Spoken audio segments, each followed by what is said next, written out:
Сәлем достар, қалдарыңыз қалай? Сіздермен бірге Айдана. Біз бүгін мини пиццалар жасайтын боламыз. Ең алдымен менің каналыма тіркеліп, қоңырауша белгісін басып кетуді ұмытпаңыз.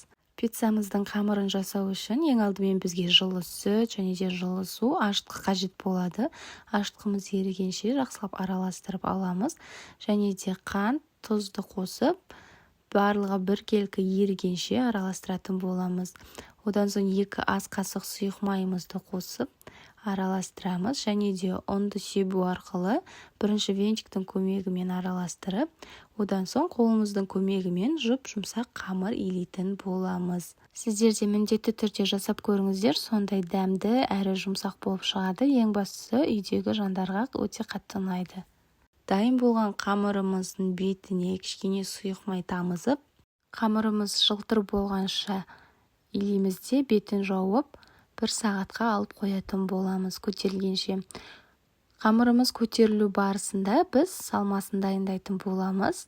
Ол үшін бізге тәтті бұрыш қажет болады. Яғни болгар бұрышын дәл осы видеодағыдай кішкене бөліктерге бөліп 4 бұрыштетіп майдалап турап шығатын боламыз.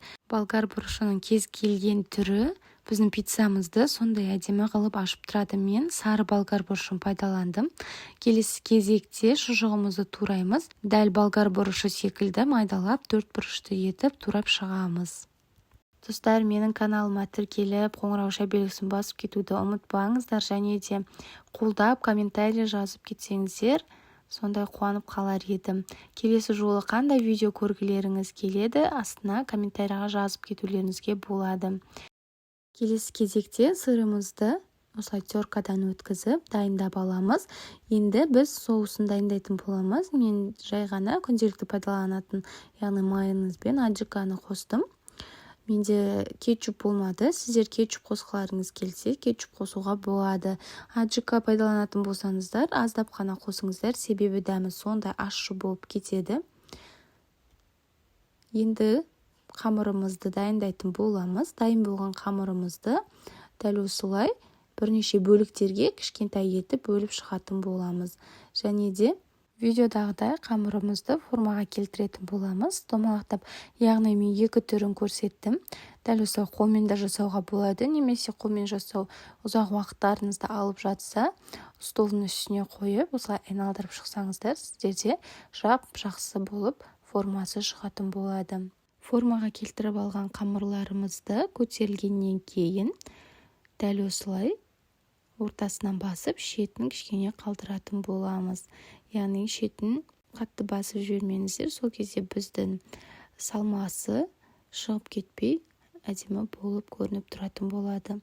Дайын болған қамырымызға бетіне соусын жағып, және де салмасын салып шығатын боламыз.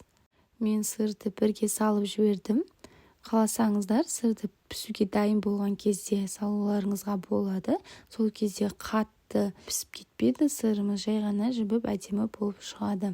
Келесі жолы менде пісуге дайын болған кезде сырларымды салатын боламын деп шештім. Яғни кішкене қызартқанша ұстағанда біздің сырларымыз пісіп кетеді. Дайын болған пиццаларымызды қызып тұрған пеште 180 градуста пісіріп алатын боламыз.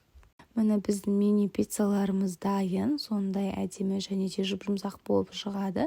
Сондай ып-ыстық, үйдегілерге жеуге ыңғайлы, әсіресе балалар жақсы көреді. Міндетті түрде жасап көріңіздер. Видео ұнаса лайк басып, комментарий жазып, қолдап кетуді ұмытпаңыздар. Назарларыңызға рахмет.